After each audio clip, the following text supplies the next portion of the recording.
Welcome, Wonders, to Told You What Colors. I am back to do a flip through of RJ Hampson's Fantasy Tiny Homes. I did just receive this book, and I haven't looked through all the pages yet. I did a couple little peeks, but then I wanted to stop and have my full reaction be part of the video. So here I am. I'm gonna do a nice flip through of this book. I have not colored anything in this one yet, so I figured I'd better get it on here before I do. So it is in the hardback, and this was one of his books that was my favorite based on what I've seen so far. So this is the one that I decided to get from him, and then hopefully in the future I can proceed to get a little bit more. I do like his other books. I love his art for sure. The only thing with the other books, and this is something that I've mentioned on the flip through of the Johanna Basford's planner, was the planner was nice because it was all her work, but it was all from different books that she had. It wasn't repetitive at all, and that's the thing that I noticed about RJ's books, like the one Around the World. I don't know if that's the exact title, but it's all about a frog. There are frogs everywhere, and I thought it was the cutest thing, and I wanted to get that book so bad, but the more I saw it and the more frogs I saw, I thought to myself, maybe that's just not going to be my first one to get, and we'll get something a little bit different.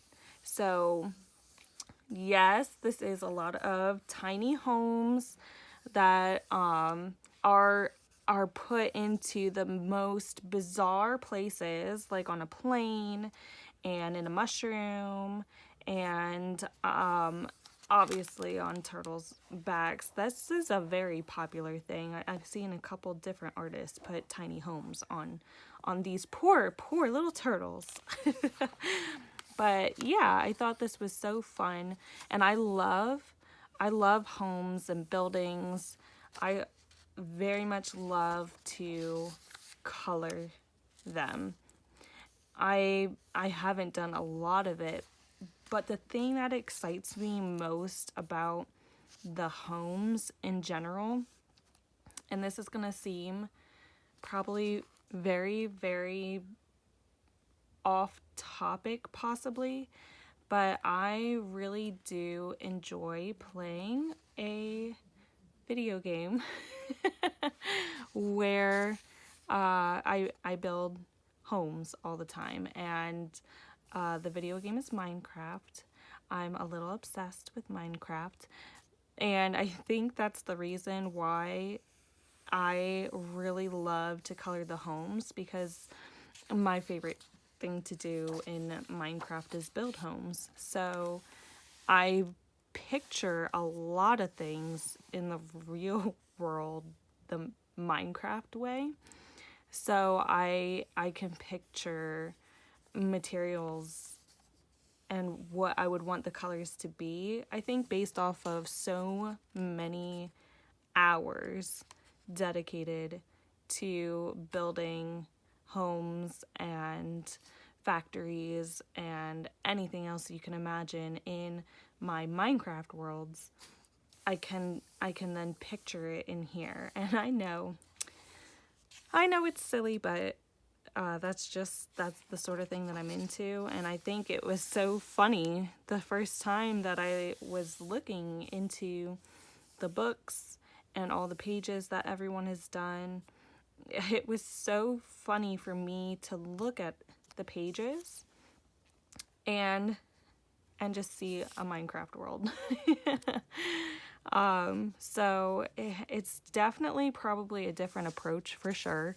I don't think I've heard anyone yet relate the two at all, but in my mind, Minecraft isn't the typical type of art route that people think art right away when they hear a video game, Minecraft. And I don't think a lot of people think that way about coloring either, and I don't know why. It definitely is art. You are the artist, you're the co-artist, right? I love to see how the illustrators will put that that their drawings are their drawings, and then you are the co-illustrator or artist for their pictures. And I think that's so sweet to to hear them say, because I don't know, I don't think all you colorists out there get enough credit. It's art, it really is. So yeah, so that's just a tidbit of another thing about me, something that I like and something that I think of when I see these pictures.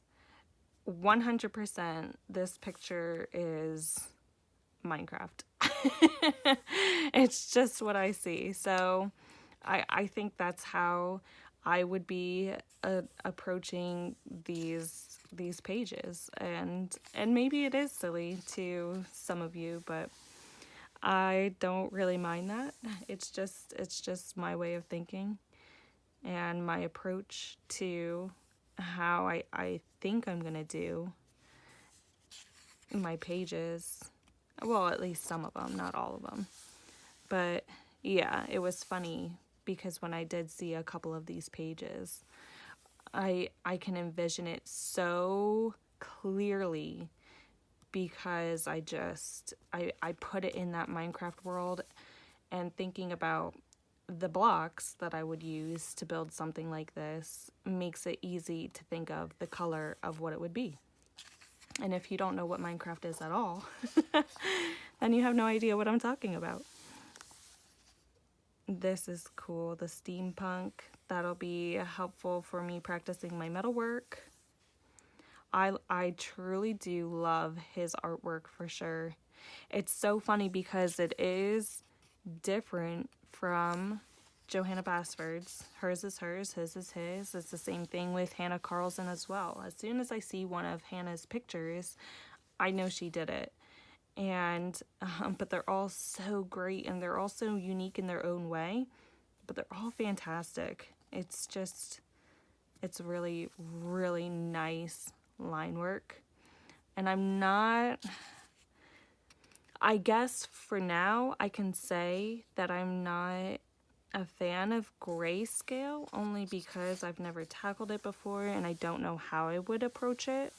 But even on his pages with the heavy shading, it's almost similar to Kirby Roseanne's, I suppose, with how heavy his lines are. So it's not exactly grayscale. It is heavy cross hatching. That's what it is. It is heavy cross hatching on his pages, which makes the shading for you. It makes it easy to color in that sense because you know where your darker colors should be and where your lighter colors should be. You can envision more where the light's coming from and help you in that regard. But it's not grayscale, but I would say it's almost close enough. But I guess it's the fact that it's just line art makes it different. I don't know. I think maybe because I just never have colored a grayscale picture before, it makes me hesitate. Oh, I see some birds in here hiding. That's not a bird. But it is hiding. Bunnies. These are so cute. I do like the pictures. I think it's why I like Circle of Life so much, because I love the pictures that almost complete themselves. Like, to me, it doesn't necessarily need a background because the circle almost is like finishes the page where the circle ends. But then he adds grass down here, so you kind of got to do something with that. See, this is like a full page. You would need something I almost picture this being like the corner of a room,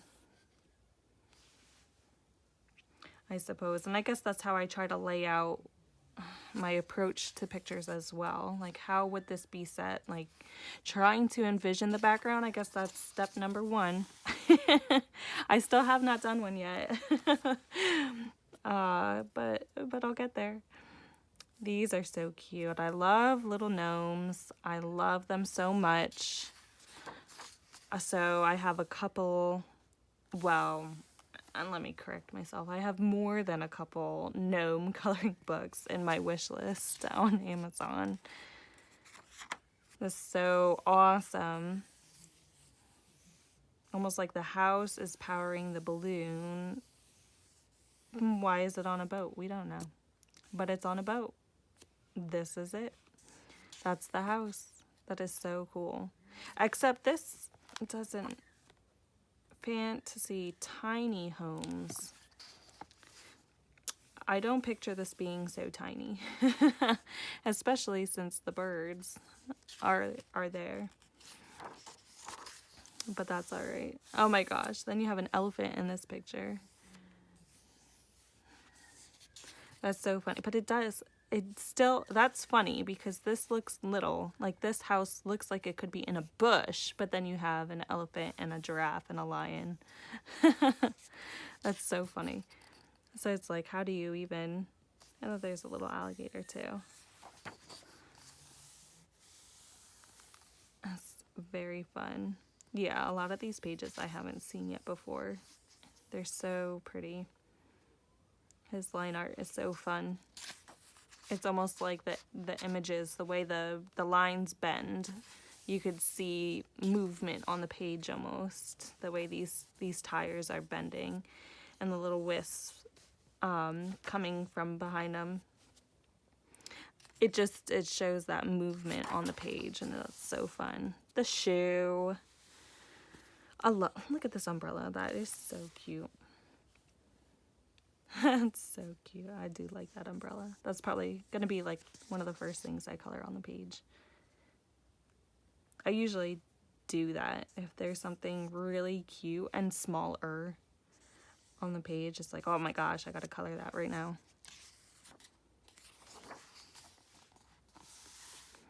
The dinosaur home.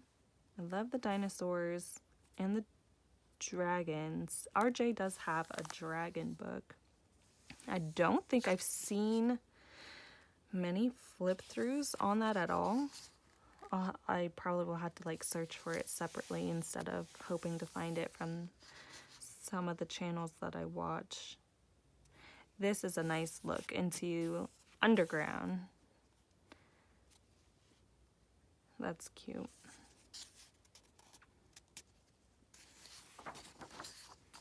But I really do like the dinosaurs and the dragons to color. I picture them very vibrant. I'm a very bright colored person, like the cat here.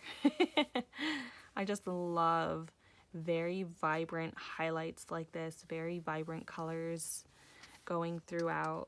Let me see, actually. Well, you know what? Maybe I'll show it at the end. We're doing the flip through. Let's not get distracted. Maybe at the end of the book I can show you what I mean. I hope I'm not. Sometimes I get nervous about the binding on the books. I don't want to ruin it. I don't know what my obsession is of seeing like clothes hang on a line, but I just think that's really cute. And here's this little squid octopus sticking out. Oh my goodness, this poor bird. It's got all the smoke in his face. Fly away, little bird. That's not healthy.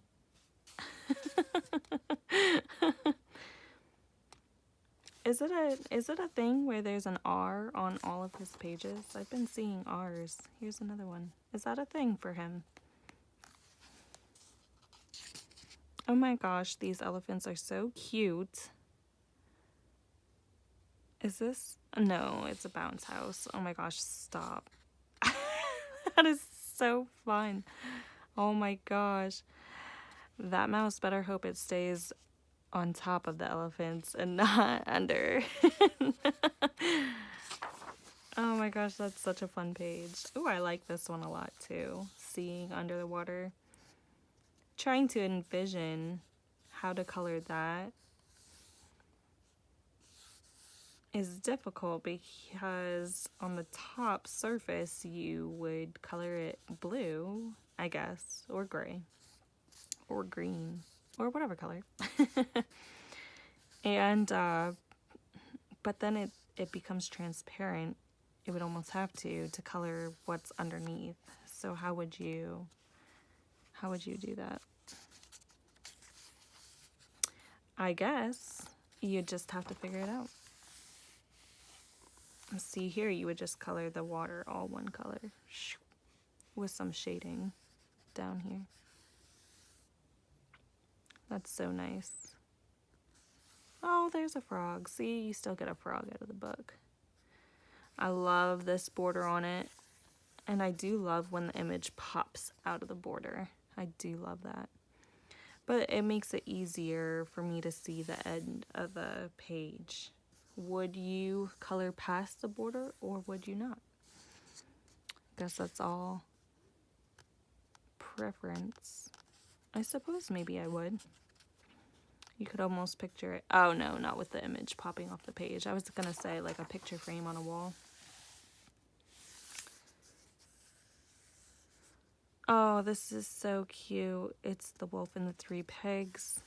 You have the straw home, the wood home, and the brick home. But he looks like a very friendly wolf. So I think their houses are safe.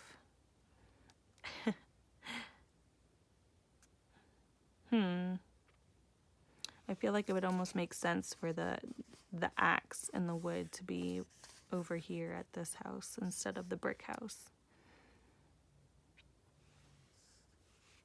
I don't know. It just makes sense to me. Oh, there we go. That was it. That's the end. Wow, that came fast. Oh my gosh. Don't you wish you could get more pages out of a book? Sometimes. Even this is nice. Of course. All right, and then all his other books. These two I'm very excited about. I do want to get his houses book. Steampunk, not so much because I do have to practice my metalwork, so maybe down the road. The Dragon Dreams, this is the one I was talking about. This one I would definitely want. So if I got more from him, which I do want to, it would be the Houses book, the Dragon Dreams. I do have the Christmas tiny homes in my wish list too. I like the Lost and Found. I don't see it here, but there's his hide and seek book too that I like. Serendipity I like. And Around the World. Around the World is nice, but again, it's a lot of frogs. So if you don't like repetitiveness, he has plenty of other books. But I guess at the same time, it doesn't really make sense for me to say that. It's just what you like coloring, because in Dragon Dreams, I'm sure there's going to be 1,000 dragons, and in Houses, there's going to be 1,000 houses. So it's all in what you like to color. And I guess me not getting this just says I don't prefer coloring a bunch of frogs. And that's it. Oh, is there more? Probably use these as like color tester pages.